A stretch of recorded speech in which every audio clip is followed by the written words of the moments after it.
नमस्कार दोस्तों, स्वागत है आप सभी का आपके अपने YouTube चैनल स्टैटिक्स IQ में। दोस्तों, जैसा कि आप थंबनेल में देख पा रहे हैं, आज के इस सेशन में हम बात करने वाले हैं SSC GD 2024 के रिगार्डिंग जीके जीएस के पार्ट 7 के ऊपर आज हम बात करेंगे। इससे पहले हमारे जीके जीएस की mock test number 6 mock test हो चुके हैं। यदि आपने वह नहीं लगाए हैं तो आप इन मॉक टेस्ट को लगाकर अपनी तैयारी मजबूत कर सकते हैं, क्योंकि हमने इन मॉक टेस्ट के अंदर जीके जीएस से 20 क्वेश्चन मोस्ट इंपोर्टेंट जो कि हाल ही में 2022 और 23 के अंदर जो एसएससी के द्वारा रिपीटेड जीके जीएस के क्वेश्चन पूछे गए हैं उन क्वेश्चंस को शामिल किया है। तो दोस्तों, और साथ ही इन 20 क्वेश्चंस के आसपास के और कितने क्वेश्चन आपको पूछे जा सकते हैं, तो एक क्वेश्चन से समथिंग हमने 5 क्वेश्चन कवर किए हैं। तो दोस्तों, यहां से आपको प्रत्येक मॉक टेस्ट में 100 प्लस क्वेश्चन यहां से कवर होने वाले हैं। तो दोस्तों, यदि आपने पिछले मॉक टेस्ट नहीं लगाए हैं तो आप हमारे चैनल की प्लेलिस्ट में जाकर इन मॉक टेस्ट को कवर कर सकते हैं और अपनी तैयारी मजबूत कर सकते हैं। तो दोस्तों, आज हम जीके जीएस के मॉक टेस्ट नंबर 7 के ऊपर बात करेंगे। तो दोस्तों, यदि आज आप हमारे चैनल से जुड़े हैं तो चैनल को सब्सक्राइब करके बेल आइकन पे प्रेस कर दीजिएगा, ताकि इस प्रकार की समस्त वीडियो आपको सही समय से मिल सके। दोस्तों, आपको पता होगा कि आपकी एग्जाम नजदीक है और एग्जाम नजदीक के समय या एग्जाम के समय में अपनी तैयारी को परखने का सबसे जो मजबूत तरीका होता है वह होता है मॉक टेस्ट। मॉक टेस्ट लगाकर आप अपनी तैयारी को परख सकते हैं कि आपको जो आपको क्वेश्चन एग्जाम में पूछे जाने वाले हैं वह किस प्रकार से क्वेश्चन पूछे जाने वाले हैं और आप उन क्वेश्चंस के लिए किस प्रकार से तैयार हैं, और आपको जिस टॉपिक से आपके क्वेश्चन कवर नहीं हो रहे हैं उन टॉपिक को दोस्तों आप बेहतर तरीके से यहाँ पे मजबूत कर सकते हैं। अभी आपके लिए समय है, तो इसीलिए दोस्तों मॉक टेस्ट आप सभी के लिए लगाए गए हैं। तो दोस्तों, वीडियो के अंत तक बने रहिएगा। चलिए शुरुआत करते हैं आज के पहले क्वेश्चन की। पहला क्वेश्चन आप सभी के सामने है, विश्व शरणार्थी दिवस हर वर्ष कब मनाया जाता है? तो विश्व शरणार्थी दिवस कब मनाया जाता है? ऑप्शन है 18 जून, 20 जून, 17 जून, 22 जून। तो दोस्तों, हम बात करते हैं 17 जून की। तो 17 जून को मरुस्थलीकरण रोकथाम दिवस मनाया जाता है। जी हाँ, मरुस्थलीकरण रोकथाम दिवस कब मनाया जाता है? तो 17 जून को मरुस्थलीकरण रोकथाम दिवस मनाया जाता है। और दोस्तों, विश्व शरणार्थी दिवस की बात करें तो प्रतिवर्ष 20 जून को, जी हाँ 20 जून को जो है विश्व शरणार्थी दिवस मनाया जाता है। तो यहां से आपका ऑप्शन नंबर 2 राइट होता है। तो चलिए दोस्तों, अब हम जो जून माह है उसका पोस्टमार्टम करते हैं। तो जून में कौन कौन से मुख्य जो है पर्व मनाए जाते हैं उनके ऊपर बात करते हैं। तो सबसे पहले हम बात करते हैं 1 जून की। तो 1 जून को जो है वह दुग्ध दिवस मनाया जाता है। जी हाँ, 1 जून को दुग्ध दिवस मनाया जाता है। फिर बात करते हैं 5 जून की। तो 5 जून की हम बात करें तो पर्यावरण दिवस मनाया जाता है 5 जून को। जी हाँ, पर्यावरण दिवस मनाया जाता है 5 जून को। 7 जून की बात करें, 7 जून की हम बात करते हैं तो विश्व खाद्य सुरक्षा दिवस मनाया जाता है। जी हाँ, विश्व खाद्य सुरक्षा दिवस जो है 7 जून को मनाया जाता है। 8 जून की बात करें तो महासागर दिवस मनाया जाता है। जी हाँ, महासागर दिवस है वह 8 जून को मनाया जाता है और यह एसएससी में काफी बार पूछा गया भी है। अब बात करते हैं 14 जून को। 14 जून को जो है रक्तदाता दिवस मनाया जाता है। जी हाँ, रक्तदाता दिवस है वह 14 जून को मनाया जाता है। 21 जून की हम बात करते हैं तो 21 जून को है वह योग दिवस मनाया जाता है। 21 जून को मनाया जाता है। 23 जून की हम बात करते हैं, 23 जून को है ओलंपिक दिवस मनाया जाता है। जी हाँ, ओलंपिक दिवस जो मनाया जाता है वह 23 जून को मनाया जाता है। और 29 जून की हम बात करते हैं तो राष्ट्रीय सांख्यिकी दिवस। जी हाँ, राष्ट्रीय सांख्यिकी दिवस जो है वह कब मनाया जाता है? तो राष्ट्रीय सांख्यिकी दिवस है वह 29 जून को मनाया जाता है। और 30 जून की हम बात करें, 30 जून को सोशल मीडिया डे मनाया जाता है। जी हाँ, सोशल जो मीडिया डे है वह कब मनाया जाता है? तो सोशल मीडिया डे है जो कि 30 जून को मनाया जाता है। तो जून माह के प्रमुख दिवस आप सभी के सामने हैं। एग्जामिनर यहाँ से कोई भी दिवस पूछे तो आपको उसका गर्दा उड़ाना है। और इसकी जो विश्व शरणार्थी दिवस 20 जून को मनाया जाता है, यहाँ से आपका ऑप्शन नंबर 2 राइट होता है। चलिए अगले इंपोर्टेंट क्वेश्चन के ऊपर बात करें। धालो भारत किस राज्य का लोक नृत्य है? धालो भारत है वह किस राज्य का, भारत के किस राज्य का लोक नृत्य है? तो धालो के ऊपर बात करें, ऑप्शन दिया गया है उत्तर प्रदेश, मध्य प्रदेश, गोवा और तमिलनाडु। तो उत्तर प्रदेश की हम बात करते हैं तो उत्तर प्रदेश के लोक नृत्य में है कजरी है, चरकुला है, कजरी चरकुला है जो कि उत्तर प्रदेश के प्रमुख लोक नृत्य है। फिर उसके बाद हम मध्य प्रदेश की बात करते हैं। मध्य प्रदेश में दोस्तों बगाई है, बगाई लोक नृत्य है। और उसके अलावा फूलपति लोक नृत्य है, फूलपति लोक नृत्य है, वह भी मध्य प्रदेश के अंदर किया जाता है। और गोवा की बात करें तो गोवा के अंदर ही दोस्तों धालो है, जी हाँ धालो है जो गोवा के अंदर मनाया जाता है। तो यह जो है ऑप्शन नंबर यहाँ से 3 राइट होता है। इसके अलावा दोस्तों और कई त्योहार मनाए जाते हैं गोवा के अंदर, उसमें रोमट है, फुगड़ी है, रोमट है, फुगड़ी है, कुणबी है, कुणबी नृत्य भी यहाँ पे गोवा के अंदर किया जाता है। मूसल नृत्य है, मूसल नृत्य है वह भी गोवा के अंदर किया जाता है। जागोर नृत्य है, जागोर नृत्य भी गोवा के अंदर किया जाता है। और तमिलनाडु की हम बात करें तो तमिलनाडु में कोलट्टम नृत्य किया जाता है, जी हाँ कोलट्टम जो लोक नृत्य है वह तमिलनाडु में किया जाता है। तो धालो है जो कि गोवा राज्य के अंदर बनाया जाता है। तो यहाँ से आपको ऑप्शन नंबर 3 राइट होता है। चलिए अगले इंपोर्टेंट क्वेश्चन के ऊपर बात करते हैं। अगला इंपोर्टेंट क्वेश्चन आप सभी के सामने है कि रमा वेदनाथन को रमा वेदनाथन को किस भारतीय शास्त्रीय नृत्य शैली के लिए अकादमी पुरस्कार प्रदान किया गया था। तो यहाँ से आपका ऑप्शन है सत्रिया, मणिपुरी, कथक और भरतनाट्यम। तो दोस्तों हम बात करते हैं रमा वेदनाथ की, तो रमा वेदनाथम है भरतनाट्यम से संबंधित है और अकादमी पुरस्कार भी इन्हें भरतनाट्यम के लिए दिया गया था। तो अकादमी पुरस्कार जो मिला है 2017 के अंदर प्रदान किया गया है, जी हाँ 2017 में अकादमी पुरस्कार से जो सम्मानित किया है, पुरस्कार से सम्मानित किया गया है वह है रमा वेदनाथन को, जी हाँ रमा वेदनाथन को यहाँ पे इस पुरस्कार से सम्मानित किया है। तो यहाँ से आपका ऑप्शन नंबर 4 राइट होता है। और दोस्तों भरतनाट्यम की जो अन्य जो यहाँ पे बात करें कि शास्त्रीय नृत्य शैली से और अन्य कौन कौन से नाम जो क्वेश्चन पूछा जाता है, तो उनमें सविता शास्त्री है, जी हाँ सविता शास्त्री से भी काफी क्वेश्चन पूछा जाता है। लक्ष्मी विश्वनाथ है, जी हाँ लक्ष्मी विश्वनाथन है, लक्ष्मी विश्वनाथन है। कलानिधि नारायण है, जी हाँ कलानिधि नारायण है, यह भी जो है भरतनाट्यम से संबंधित है। तो ये नाम भी दोस्तों भरतनाट्यम से संबंधित है जो आपको एग्जाम में देखने को मिल सकते हैं। तो यहाँ से आपका ऑप्शन नंबर 4 राइट होता है। चलिए आगे बढ़ते हैं और अगले क्वेश्चन पे बात करते हैं। पंडित आनंद गोपाल बंदोपाध्याय बनारस घराने के वादक थे। ऑप्शन है सारंगी, सरोद, सितार, तबला। तो दोस्तों बात करते हैं सारंगी वादक की, तो सारंगी वादक में सबसे प्रसिद्ध नाम आता है वह दुबरा घोष है, जी हाँ दुबरा घोष नाम आता है। सरोद वादक की बात करते हैं तो सरोद वादक में राजीव तारानाथ नाम आता है, जी हाँ राजीव तारानाथ है, यह नाथ राजीव तारानाथ नाम आता है। सितार की बात करते हैं तो विलायत खान नाम आता है, जी हाँ विलायत खान जो है वह सितार से संबंधित है। और तबला की बात करते हैं तो तबला से संबंधित है जो कि दोस्तों पंडित आनंद गोपाल बंदोपाध्याय वह तबला से संबंधित है। तो यहाँ से आपका ऑप्शन नंबर 4 राइट होता है। साथ ही हम बात करते हैं पंडित आनंद गोपाल बंदोपाध्याय की, तो किस घराने से संबंधित है, तो किस घराने से संबंधित है, तो बनारस घराने से यह संबंधित है। और ये दोस्तों मशहूर तबला वादक है। तो और दोस्तों ये जो है बनारस घराना और तबला वादक है। तो यहाँ से आपको ऑप्शन नंबर 4 राइट होता है। चलिए आगे बढ़ते हैं और अगले इंपोर्टेंट क्वेश्चन के ऊपर बात करते हैं। लारू काज मुख्य रूप से किस राज्य के गोंडों द्वारा मनाए जाने वाला एक त्योहार है। ऑप्शन है मध्य प्रदेश, गोवा, सिक्किम, राजस्थान। तो दोस्तों मध्य प्रदेश ही है, जी हाँ गोंड जनजाति सबसे ज्यादा मध्य प्रदेश के अंदर पाई जाती है। तो मध्य प्रदेश में ही ये लारू काज जो है लारू काज मुख्य रूप से जो है मनाया जाता है त्योहार वह मध्य प्रदेश में है। इनके अलावा भीलों के द्वारा जो भगोरिया नृत्य है, जी हाँ भगोरिया उत्सव है, भगोरिया उत्सव जो मध्य प्रदेश के भीलों के द्वारा मनाया जाता है। मालवा उत्सव मनाया जाता है मध्य प्रदेश के अंदर, मालवा उत्सव भी मध्य प्रदेश में मनाया जाता है। पंचमढ़ी उत्सव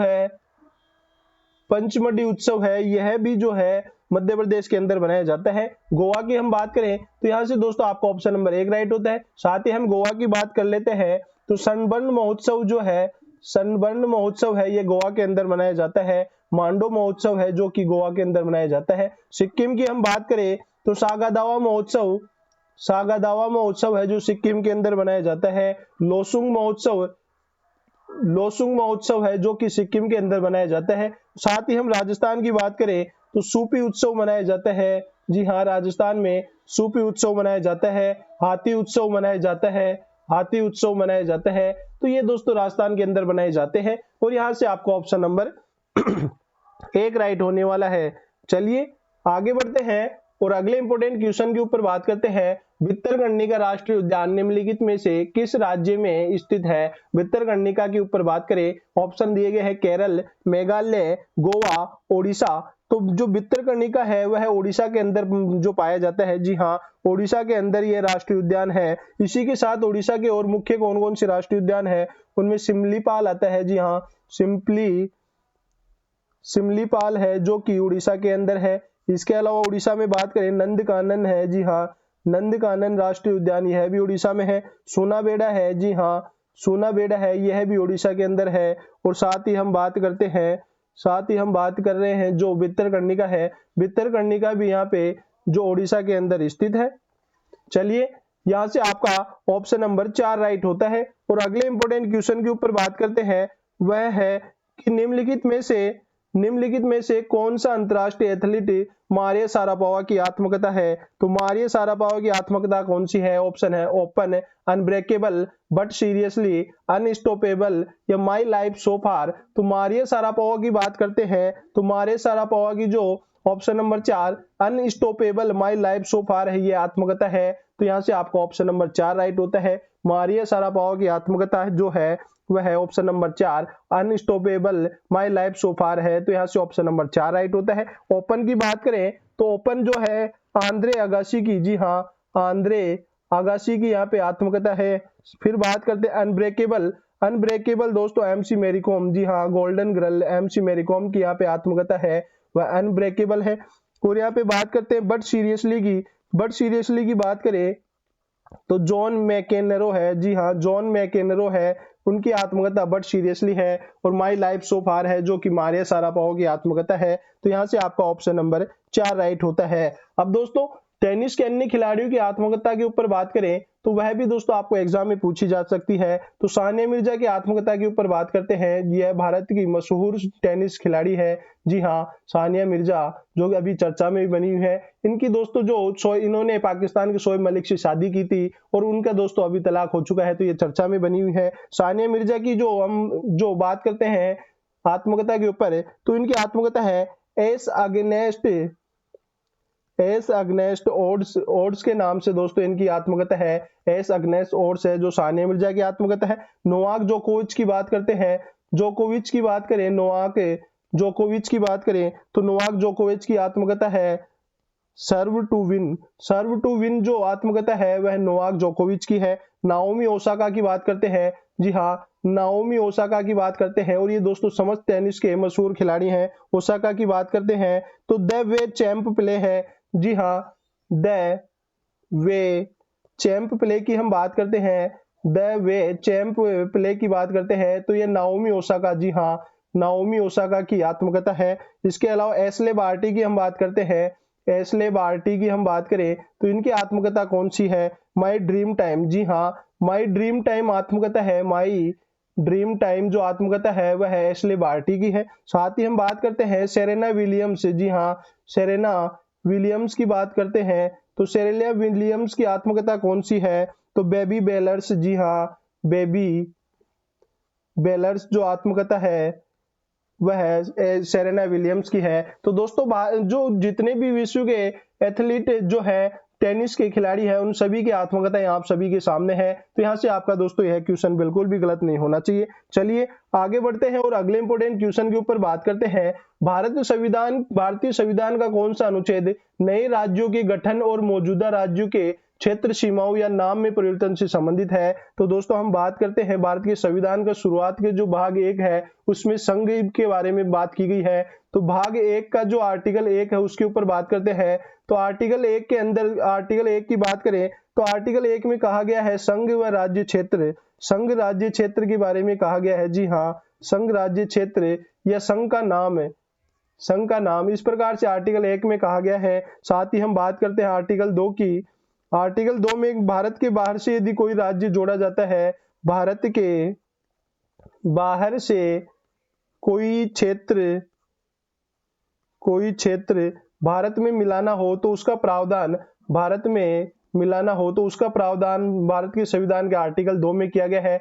और आर्टिकल 3 की बात करते हैं तो आर्टिकल 3 के अंदर है जो नए राज्यों का गठन है, जी हाँ, नए राज्यों का गठन है या मौजूदा जो राज्य है उसकी सीमाओं के ऊपर बात करें या नाम परिवर्तन की बात करें, नाम परिवर्तन की हम बात करते हैं वह आर्टिकल 3 के अंतर्गत करते हैं। तो यहां से आपको ऑप्शन नंबर 2 राइट होने वाला है कि आर्टिकल 3 के अंतर्गत ही इनके नाम परिवर्तन से संबंधित है। और दोस्तों आप सभी को पता होगा कि जिस प्रकार एमपी है उसे छत्तीसगढ़ के यहाँ पे अलग किया जाता है और 1 नवंबर 2000 को यहाँ पे अलग किया जाता है। यूपी है, यूपी से उत्तराखंड को अलग किया जाता है 9 नवंबर 2000 को। और बिहार है, बिहार को यहाँ पे बिहार से झारखंड को अलग किया जाता है 15 नवंबर 2000 को। और आंध्र प्रदेश से तेलंगाना को 2 जून 2014 को यहाँ पे अलग किया जाता है। तो ये समस्त जो है आर्टिकल 3 के अंतर्गत किए गए हैं। यहाँ से आपका ऑप्शन नंबर 2 राइट होता है। चलिए अगले इंपोर्टेंट क्वेश्चन के ऊपर बात करते हैं। भारतीय संविधान की प्रस्तावना में निम्नलिखित में से किन महान आदर्श का उल्लेख किया गया है? ऑप्शन है विश्वास, राजकोषीय, व्यक्तिगत आस्था, उपासना की स्वतंत्रता, अवसर, आर्थिक सामाजिक आस्था और अभिव्यक्ति की स्वतंत्रता, अभिव्यक्ति, नागरिक, राजनीतिक, उपासना और विश्वास की स्वतंत्रता, विचार, अभिव्यक्ति, विश्वास, आस्था और उपासना की स्वतंत्रता। तो यहाँ पे आपको ऑप्शन नंबर 4 राइट होने वाला है कि भारत की संविधान का आदर्श से यहाँ पे बात की जा रही है प्रस्तावना से। जी हाँ, प्रस्तावना है, भारत के संविधान का आदर्श किसे कहा गया है? प्रस्तावना को कहा गया है। और इस प्रस्तावना में विचार, अभिव्यक्ति, विश्वास, आस्था और उपासना की स्वतंत्रता दी गई है। और दोस्तों भारत की प्रस्तावना में केवल एक बार संशोधन किया गया है, वह किया गया है 42वां संविधान संशोधन। जी हाँ, 42वां संविधान संशोधन 1976 में। और इसमें दोस्तों संविधान की जो प्रस्तावना है उसमें 3 शब्द जोड़े जाते हैं। तो यह भी आपको पता होना चाहिए कि जो 3 शब्द जो एकमात्र यहाँ पे संविधान की प्रस्तावना में संशोधन किया गया है वह किस वर्ष किया गया है? तो 42वां संविधान संशोधन 1976 में। भारत की प्रस्तावना में, संविधान की प्रस्तावना में 3 शब्द जोड़े जाते हैं। और प्रस्तावना की हम बात करते हैं तो इसमें 3 प्रकार के न्याय की बात की गई है। 3 प्रकार के न्याय की बात की गई है, सामाजिक, आर्थिक और राजनीतिक। और यहाँ पे स्वतंत्रता दी गई है, 5 प्रकार की स्वतंत्रताएं दी गई है जो भारत के आम नागरिकों को दी गई है। उनमें विचार, अभिव्यक्ति, विश्वास, धर्म और उपासना की स्वतंत्रता दी गई है। समता दी गई है या समानता दी गई है, वह 2 प्रकार की दी गई है। प्रतिष्ठा और अवसर की समानता है भारत की, जो यहाँ पे बात करते हैं प्रस्तावना में दी गई है। तो यहाँ से प्रस्तावना से समस्त फैक्ट यहाँ से आपको पता होना चाहिए और यहाँ से आपको ऑप्शन नंबर 4 राइट होता है।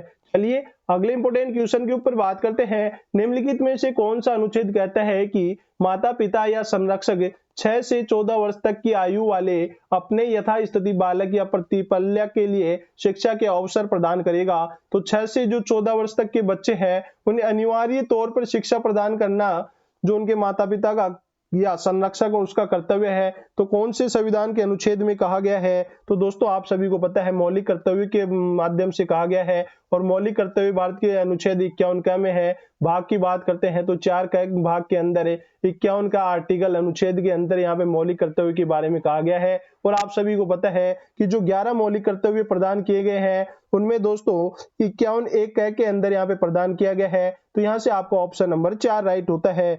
दोस्तों 51 एक के भी दोस्तों जो सब भाग के है उसके अंदर इसमें कहा गया है। और दोस्तों जो 11 मौलिक कर्तव्य है उनमें दोस्तों प्रत्येक नागरिक का यह कर्तव्य होगा कि वह संविधान का पालन करें। और इस प्रकार से दोस्तों प्रत्येक नागरिकों को 11 जो है मौलिक कर्तव्य प्रदान किए गए हैं। तो यहाँ से आपको ऑप्शन नंबर 4 राइट होता है। चलिए अगले इंपोर्टेंट क्वेश्चन के ऊपर बात करते हैं। निम्नलिखित में से किसने दिल्ली के सुल्तान बलबन के विरुद्ध विद्रोह किया और स्वयं को 1289 ईस्वी में बंगाल का स्वतंत्र शासक घोषित किया? तो दोस्तों जब भी दिल्ली सल्तनत से क्वेश्चन पूछा जाता है तो गयासुद्दीन बलबन से दोस्तों यहाँ पे काफी क्वेश्चन पूछा जाता है। तो हम बलबन की बात करते हैं। बलबन की बात करें तो इन्होंने 1265 से लेकर 1287 तक यहाँ पे शासन किया और यह गुलाम वंश के अंतर्गत शासन करते हैं, यह भी आपको पता होना चाहिए। और ये दोस्तों जो दिल्ली सल्तनत के काफी आक्रामक या रुद्र दोस्तों शासन या गुलाम हुआ करते थे। तो दोस्तों यह लोहा एवं रक्त की नीति भी इनके द्वारा लागू की गई है। और एसएससी में काफी बार क्वेश्चन पूछा गया है कि लोहा रक्त की नीति किसके द्वारा लागू की गई है? इनके द्वारा दोस्तों एक जो नया पर्व है जो नवरोज उत्सव मनाया गया है। जी हाँ, नवरोज उत्सव या फारसी जो नववर्ष है वह भी दोस्तों इनके द्वारा स्थापित किया गया है या सबसे पहले मनाया गया है। इसके साथ ही दोस्तों बात करते हैं जो है सिकदा व पाइबोस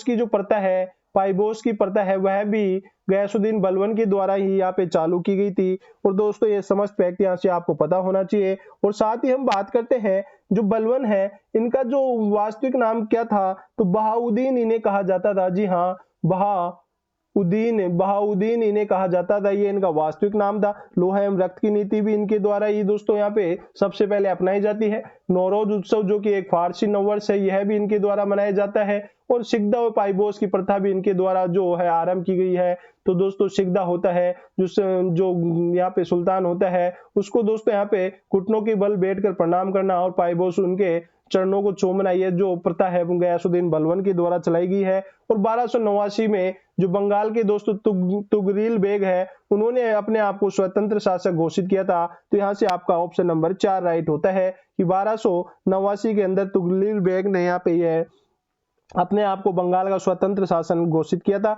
चलिए आगे बढ़ते हैं और अगले इंपोर्टेंट क्वेश्चन के ऊपर बात करते हैं। बदरुद्दीन तैयबजी ने किस वर्ष में अध्यक्ष के रूप में कांग्रेस को संबोधित किया था? 1886, 1888, 1887 और 1885। तो दोस्तों हम बात करते हैं कि जो कांग्रेस का जो प्रथम जो यहाँ पे सम्मेलन होता है, उसमें दोस्तों वह कब होता है? तो कांग्रेस की स्थापना 1885 में होती है। और बंबई की जो गोपाल दास संस्कृत महाविद्यालय है, बंबई में जो गोपाल दास संस्कृत महाविद्यालय, उसमें पहला यहाँ पे सम्मेलन होता है। उसके जो अध्यक्ष की बात करें तो व्योमेश चंद्र बनर्जी है इसके अध्यक्ष रहते हैं। जी हाँ, व्योमेश चंद्र बनर्जी इसके अध्यक्ष रहते हैं। फिर दूसरा इसका सम्मेलन होता है वह कलकत्ता के अंदर होता है। जी हाँ, कलकत्ता के अंदर होता है, वह 1886 के अंदर होता है। और इसके अध्यक्ष दादाभाई नौरोजी है। जी हाँ, दादाभाई नौरोजी है। और ये पहले फारसी, जी हाँ, जो कांग्रेस के पहले फारसी अध्यक्ष थे। जी हाँ, पहले फारसी अध्यक्ष थे, दादाभाई नौरोजी थे।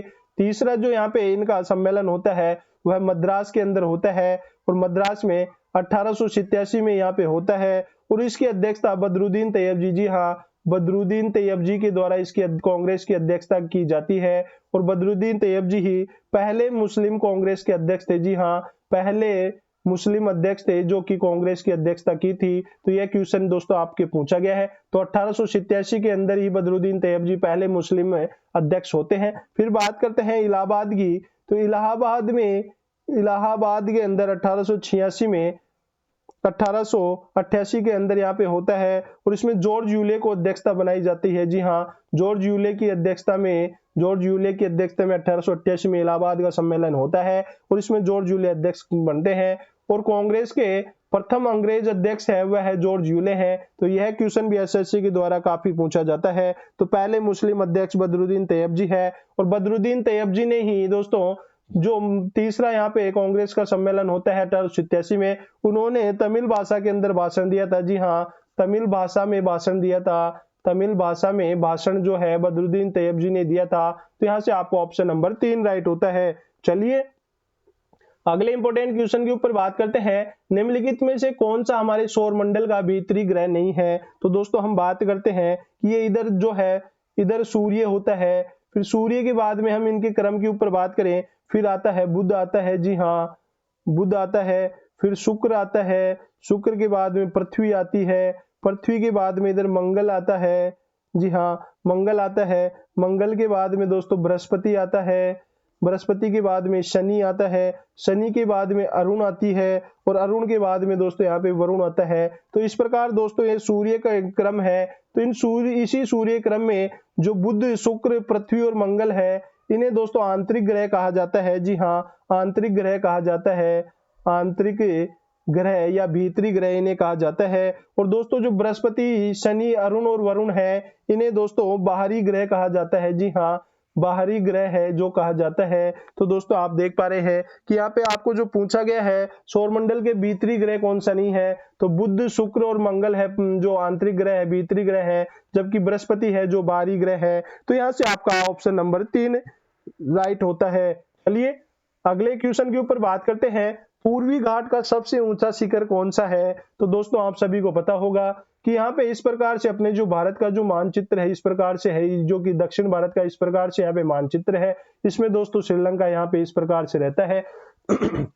अब दोस्तों यहाँ पे एक तो पर्वत श्रृंखला इधर से इधर फैली हुई है, एक पर्वत श्रृंखला दोस्तों यहाँ पे कटी छटी है जो इधर से यहाँ पे फैली हुई है, और बीच में दोस्तों यहाँ पे जो पूर्वी घाट और पश्चिमी घाट का जोड़ होता है इसे नीलगिरी पर्वत के नाम से जाना जाता है। जी हाँ, नीलगिरी पर्वत के नाम से जाना जाता है। और ये दोस्तों जो कि भारत की जो भौगोलिक दृष्टि से जो पूर्वी घाट और पश्चिमी घाट है उसमें जो पर्वत श्रृंखलाओं का जो जहां पे जाके मिलान होता है उस ग्रंथि या भौगोलिक ग्रंथि को नीलगिरी पर्वत के नाम से जाना जाता है। और नीलगिरी पर्वत दोस्तों इन दोनों के जो जोड़ के ऊपर स्थित है। और यहाँ पे क्वेश्चन पूछा गया है पूर्वी घाट का सबसे ऊंचा शिखर कौन सा है, तो पूर्वी जो यहाँ पे बात करते हैं पूर्वी घाट की, तो इनमें सबसे ऊंची चोटी महेंद्रगिरी है। जी हाँ, पूर्वी घाट की सबसे ऊंची चोटी महेंद्रगिरी है और यह ओडिशा के अंदर है। जी हाँ, ओडिशा के अंदर है, ओडिशा के अंदर है। ओडिशा के अंदर दोस्तों यहाँ पे यह महेंद्रगिरी स्थित है। यह पूर्वी घाट है और इधर का जो ये घाट है ये पश्चिमी घाट है। तो यह समस्त फैक्ट आपको पता होना चाहिए। पूर्वी घाट और पश्चिमी घाट स्थित है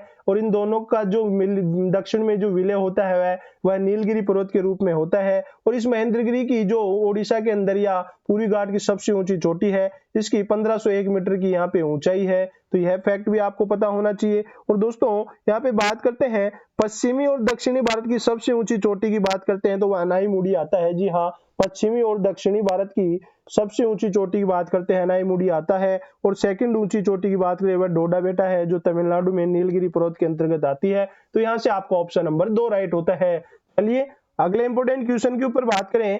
भारतीय रिजर्व बैंक के द्वारा संचालित खुली बाजार की परिचालन कितने प्रकार से होती है, तो खुली बाजार की जो परिचालन है वह 2 प्रकार से होती है। एक होता है स्थायी और एक होता है अस्थायी। तो स्थायी और अस्थायी 2 प्रकार से होता है। तो यहाँ से आपको ऑप्शन नंबर 1 राइट होता है। और दोस्तों आरबीआई की समक्ष फैक्ट है जो कि आपको प्रीवियस मॉक टेस्ट के अंदर करवा दी गए हैं। आरबीआई की दोस्तों हम बात करते हैं तो 1934 के एक्ट से इसकी स्थापना होती है। इसकी स्थापना 1 अप्रैल 1935 को होती है। राष्ट्रीयकरण जो 1949 को होता है। 1935 में इसका जो आरबीआई का मुख्यालय है वह कलकत्ता के अंदर बनाया गया था।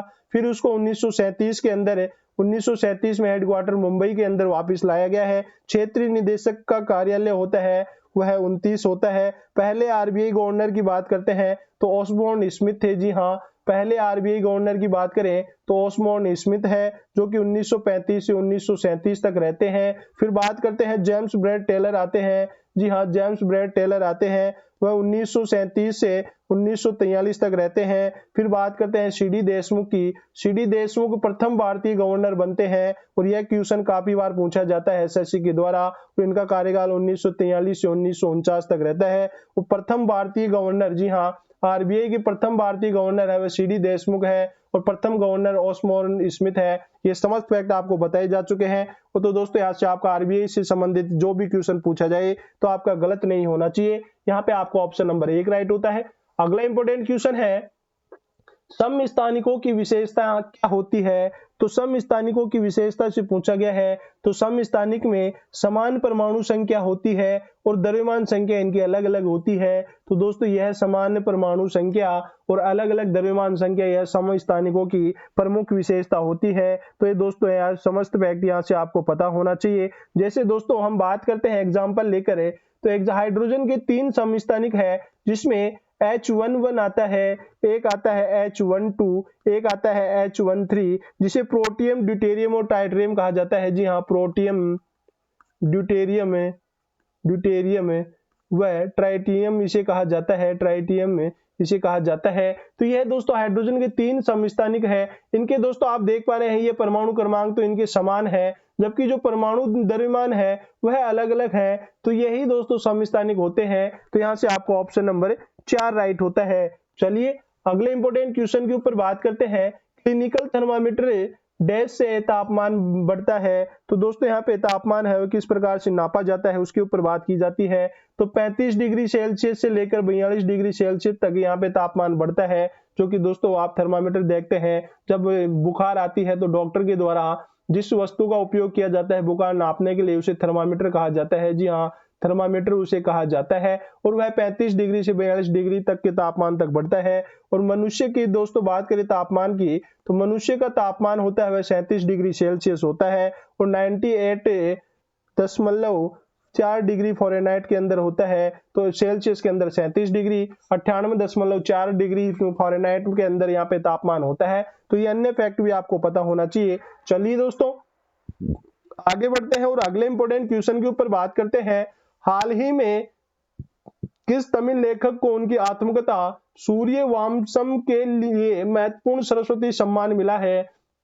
तो दोस्तों सरस्वती सम्मान मिला है अभी हाल ही के अंदर, वह सूर्यवंशम पुस्तक के लिए मिला है, आत्मकथा के लिए मिला है। तो वह किन्हें प्रदान किया गया है? गीतांजलि राव, शिवशंकरी या शिवांगी गर्ग या दिलीप नोंगमेथम? तो शिवशंकरी को ही, जी हाँ दोस्तों, शिवशंकरी को ही यहाँ पे 32वां सरस्वती सम्मान, जी हाँ 32वां सरस्वती सम्मान पुरस्कार से सम्मानित किया गया है, सम्मान से सम्मानित किया गया है 2023 के अंदर। तो दोस्तों यहाँ पे शिवशंकरी को किया गया है और इनकी आत्मकथा, कौन सी आत्मकथा के लिए यह पुरस्कार से सम्मानित किया गया है? तो सूर्य वामसम के लिए, जी हाँ सूर्य वामसम के लिए इन्हें यह पुरस्कार से सम्मानित किया गया है। और सरस्वती सम्मान की बात करते हैं तो ये के बिरला फाउंडेशन, जी हाँ के बिरला फाउंडेशन के द्वारा यह पुरस्कार प्रदान किया जाता है। 15 लाख रुपए की राशि, जी हाँ 15 लाख रुपए की राशि प्रदान की जाती है। पहला पुरस्कार 1991 के अंदर प्रदान किया जाता है और वह दोस्तों पहला पुरस्कार हरिवंश राय बच्चन को यहाँ पे प्रदान किया जाता है। तो दोस्तों जो सरस्वती सम्मान से समक्ष फैक्ट आप सभी के सामने है। और यहाँ पे 32वां सरस्वती सम्मान शिवशंकरी को जो पुरस्कार आत्मकथा सूर्य वामसन आत्मकथा के लिए प्रदान किया गया है। तो यहाँ से आपका ऑप्शन नंबर 2 राइट होता है। चलिए अगले इंपॉर्टेंट क्वेश्चन के ऊपर बात करते हैं। हाल ही में किस राज्य सरकार ने स्वतंत्र अनुसूचित जाति आयोग की स्थापना को मंजूरी दे दी है? तो किस राज्य सरकार ने यहाँ पे मंजूरी दी है? तो महाराष्ट्र की राज्य सरकार ने यहाँ पे मंजूरी दी है। तो जो दोस्तों हम बात करते हैं आर्टिकल 338 की, जी हाँ आर्टिकल 338 या 338 की बात करते हैं, उसमें अनुसूचित जाति आयोग के बारे में कहा गया है। और इसके दोस्तों वर्तमान अध्यक्ष की बात करते हैं, अनुसूचित जाति आयोग के वर्तमान अध्यक्ष कौन है?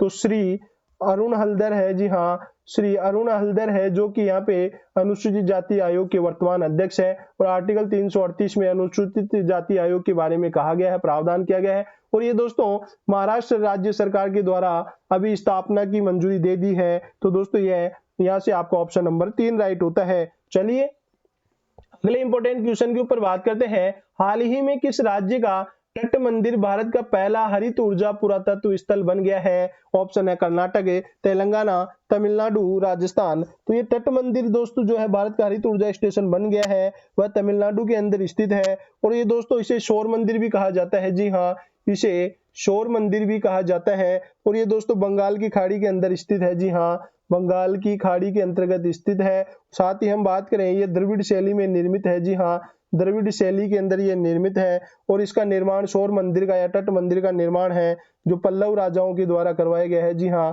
पल्लव राजा नरसिंह वर्मन के द्वारा, जी हाँ नरसिंह वर्मन थर्ड के द्वारा इसका निर्माण करवाया गया है। तो यहाँ से आपको ऑप्शन नंबर 3 राइट होता है। तो दोस्तों आज के इस सेशन में हमने जो कि एसएससी के द्वारा मोस्ट रिपीटेड 20 क्वेश्चन के ऊपर बात की है और उससे संबंधित दोस्तों अन्य हमने क्वेश्चन की बात की है। तो लगभग हमने यहाँ पे 100 प्लस क्वेश्चन कवर किए हैं। तो आज का ये सेशन आपको अच्छा लगा है तो ज्यादा से ज्यादा लाइक कीजिएगा, शेयर कीजिएगा। और यदि आज ही आप हमारे चैनल से जुड़े हैं तो चैनल को सब्सक्राइब करके बेल आइकन पे प्रेस कर दीजिएगा। और दोस्तों आपने इन 20 क्वेश्चन में से कितने क्वेश्चन अटेम्प्ट किए हैं, कितने राइट किए हैं, आप सभी हमें कमेंट बॉक्स में कमेंट करके बताइएगा। और दोस्तों यदि आपको एसएससी जीडी से संबंधित जितने भी एग्जाम की तैयारी करने के लिए जितनी भी पीडीएफ की आवश्यकता होती है वह समस्त यहाँ पे आपको हमारे टेलीग्राम चैनल पे मिल जाएगी। तो यहाँ पे हमें टेलीग्राम चैनल पे भी ज्वाइन कर सकते हैं और यहाँ पे current affair, static GK, India GK की समस्त यहाँ पे आप PDF free of cost download कर सकते हैं। चलिए दोस्तों समय हो चुका आप सबसे विदा लेने का, मिलते हैं अगले और बेहतरीन सेशन के साथ। जय हिंद, जय भारत।